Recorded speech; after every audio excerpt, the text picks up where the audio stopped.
কিভাবে বেরিয়েছি আমরা নিজেরাই জানি, মানে এতটাই সাফোকেশন হচ্ছিল, আমরা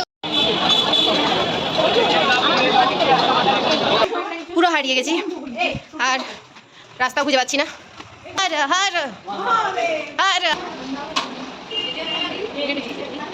ছবি তুলে না। Hello everyone, welcome back to my channel. কেমন আছো তোমরা সবাই? আশা করছি তোমরা সকলেই খুব ভালো আছো। আর আমি তো বিন্দাস আছি, তার কারণ আমি এখন ঘুরতে এসেছি। তো আমরা এখন রেডি হয়ে গেছি আর বেরিয়েও পড়েছি, বাট কোথায় যাব সেটা এখনো ডিসাইড করে উঠতে পারিনি। তবে তার আগে তোমাদেরকে সবাইকে দেখাই কেমন সেজেছে। তো সবাইকে দেখাচ্ছি, চলো কেমন লাগছে। বেকার লাগছে। ও ওয়াও, আরেক সুন্দরী। আর এই যে আরেক সুন্দরী বাবা। আমরা এখন দেখি অটো কিছু পাই নাকি, তারপরে আমরা কোন ঘাটে যাব? কেদারঘাটে, আর তারপরে যাব আশি ঘাটে। প্রথমে কেদারঘাটে যাই, চলো তারপর তোমাদেরকে আমি দেখাচ্ছি। তো আমরা আশিঘাট কেদারঘাট কোনো ঘাটেই যাইনি, কিন্তু আমরা একদম ডাইরেক্ট চলে গিয়েছিলাম দশাশ্বমেধ ঘাটে, কারণ অনেকটা দেরি হয়ে গিয়েছিল আর আমরা ভেবেছিলাম আমরা গঙ্গা আরতি দেখবো। বাট সেখানে গিয়ে দেখি যে গোটা পৃথিবীর লোকজন আমাদের আগেই মনে হয় সেখানে গিয়ে পৌঁছে গেছিল, আর আমরা গিয়ে একদমই জায়গা পাইনি আর কোনো রকমে কষ্টে শেষে ঢুকেছি। তোমরা দেখো একবার সিচুয়েশনটা।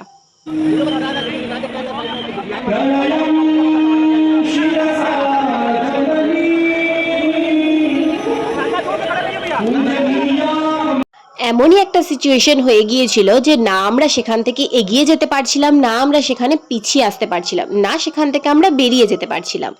আর গঙ্গা আরতি তো মোটেও দেখতে পাচ্ছিলাম না। আর ক্যামেরাটাকে উঁচু করে ধরলে হয়তো ক্যামেরায় সেটা ক্যাপচার হচ্ছিল, বাট আমাদের হাইট থেকে আমরা সেটাকে দেখতে পাচ্ছিলাম না। তাই আমরা ওখান থেকে কোনো রকমে বেরিয়ে এসেছিলাম, কারণ ভিতরে ভীষণ পরিমাণ কষ্ট হচ্ছিল।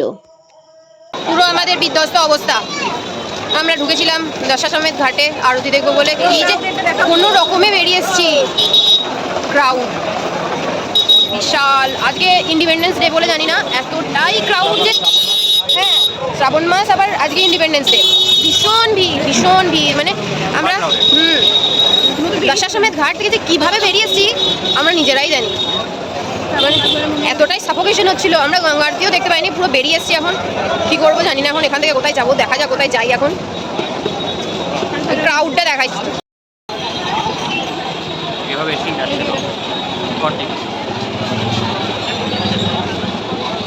পুরো কন্টিনিউ 10 থেকে 15 মিনিট আগে থেকে আমরা গেছি, তা আধ ঘন্টা আগে গেছি আমরা, হ্যাঁ আধ ঘন্টা ধরে এই ক্রাউডটাই চলে যাচ্ছে।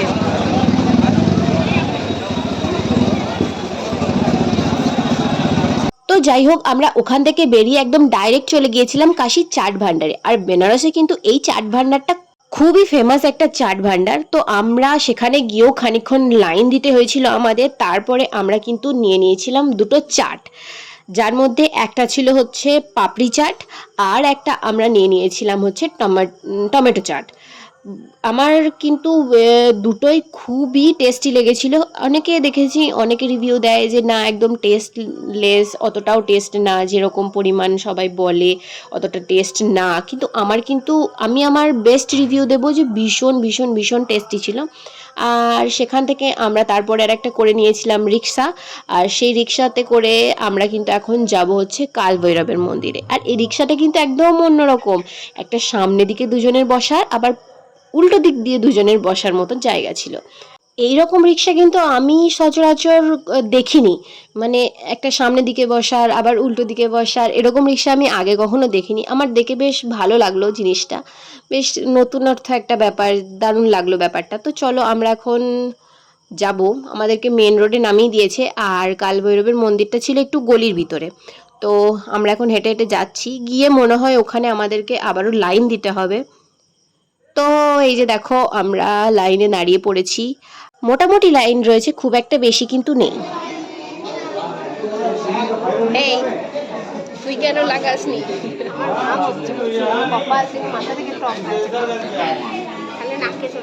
এই যে আবার দিদিও লাগিয়েছে।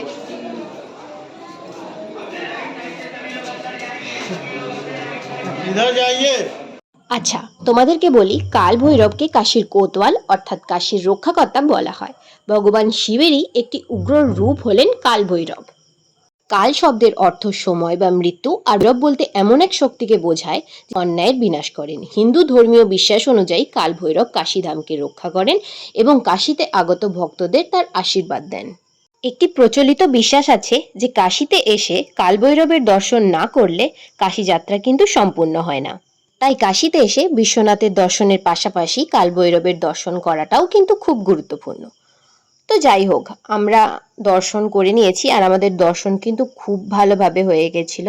তারপরে আমরা চলে এসেছিলাম একটা গঙ্গার ঘাটে। তো ভাবলাম কিছুক্ষণ গঙ্গার ঘাটে বসে গঙ্গার আর চারপাশের যে ঘাটগুলো সেগুলো আমরা হেঁটেই একটু এক্সপ্লোর করব। যেহেতু আমাদের মানে গঙ্গা আরতি, সন্ধ্যের যে গঙ্গা আরতিটা সেটা আমরা দেখতে পাইনি, তাই কি আর করা যাবে, আমরা হেঁটে হেঁটেই কিছুটা গঙ্গার ঘাটগুলো এক্সপ্লোর করি। আর এদিকে দেখো গঙ্গার জলটা কতটা পরিমাণ ওপরে উঠে চলে এসেছে। যেহেতু বর্ষাকাল সেই কারণের জন্য কিন্তু জলের লেভেলটাও কিন্তু অনেক ওপরে উঠে চলে এসেছে। এর নিচে কিন্তু এখনো অনেক কটা সিঁড়ি আছে। অন্যান্য টাইমে গঙ্গার জল কিন্তু এতটা ওপরে থাকে না। এই সন্ধ্যের সময় গঙ্গার ঘাটের যে পরিবেশটা এতটাই দারুণ লাগছে, আর তার সাথে যে এত সুন্দর হাওয়া দিচ্ছে না, মানে এর ফিলিংসটা বলে বোঝানো যাবে না। আমরা যদি এখানে না বসে থাকতাম বা এই জায়গাটা ফিল না করতাম বা ঘাটে যদি আমরা না আসতাম, তাহলে কিন্তু আমরা একদমই বুঝতে পারতাম না এর ফিলিংসটা। তো আমরা ভাবছিলাম যে এবার একটু ঘুরে চারিপাশটা এক্সপ্লোর করা যাক, মানে ঘাটগুলো ঘুরে এক্সপ্লোর করা যাক। তবে একটা কথা, বেনারসে কিন্তু যদি তোমরা ঘুরতে যাও তাহলে সবার আগে কিন্তু তোমাদের পায়ের জোর থাকতে হবে। আমার কিন্তু একদম ছিল না। আমি আর পারছি না, বাপরে। কোন গলি দিয়ে যাচ্ছি আর কোন গলিতে ঢুকেছি আমরা জানি না। আমরা হারিয়ে গেছি, আমরা পুরো হারিয়ে গেছি আর রাস্তা খুঁজে পাচ্ছি না। আজ মনে হচ্ছে আমার এখানে দিন শেষ, এখানে মোক্ষ প্রাপ্তি হয়ে যাবে। বাপরে, আমি আর পারছি না। মণিকর্ণিকা ঘাট সিচুয়েশন। হর হর হর হর হর হর। তো আমরা আবার এখন কাশী বিশ্বনাথের টেম্পলে যাচ্ছি। যদিও আমাদের কাল দর্শন হয়ে গেছে, কিন্তু আমাদের একটা কাজ এখনো বাকি রয়ে গিয়েছিল। তো তার জন্যই আমরা আবার যাচ্ছি এখন মন্দিরে। দেখি আমাদেরকে আবার লাইন দিতে হয় নাকি আমরা সাইড দিয়ে ঢুকতে পারবো, দেখা যাক। তো আমরা চলে এসেছি মন্দিরের ভিতরে আর আমি বসে পড়েছি এখানে। আর বসে বসে ওই বড় স্ক্রিনে আমি এখন কিন্তু মহাদেবের যে ভিডিও চলছিল আমি সেটাকে দেখছিলাম। আর ওরা গেছে, ওরা কাজের জন্য গেছে, আর তোমরাও আমার সাথে বড় স্ক্রিনটাতে বাবা বিশ্বনাথকে দর্শন করো। এখানে অনেকক্ষণ ধরেই এই স্ক্রিনটাই চলছিল, যেটা আমার খুব ভালো লাগছিল দেখতে। তো যাই হোক, হয়ে গেছে ওদের কাজ, আমিও উঠে চলে এসেছি। আর এবার আমরা এখান থেকে বেরিয়ে চলে যাব। আর ডাইরেক্ট আমরা চলে এসেছি এখন ওখান থেকে বেরিয়ে হচ্ছে ডিনার করতে। দেখা যাক এখন আমরা ডিনারে কি অর্ডার করি। তো ওরা এখন বসে বসে মেনু কার্ড নিয়ে দেখছে যে কি অর্ডার করা যায়। আর এই রেস্টুরেন্টটাতে কিন্তু পুরোটাই ভেজ ছিল, আর বেশিরভাগ রেস্টুরেন্টে কিন্তু ভেজ ছিল। তো তারপরে আমরা নিয়ে নিয়েছিলাম নুডলস, আর এখন আমরা নুডলস খেয়ে নেব। আর সাথে কিন্তু আমরা একটা কোল্ড ড্রিঙ্কসও নিয়ে নিয়েছিলাম।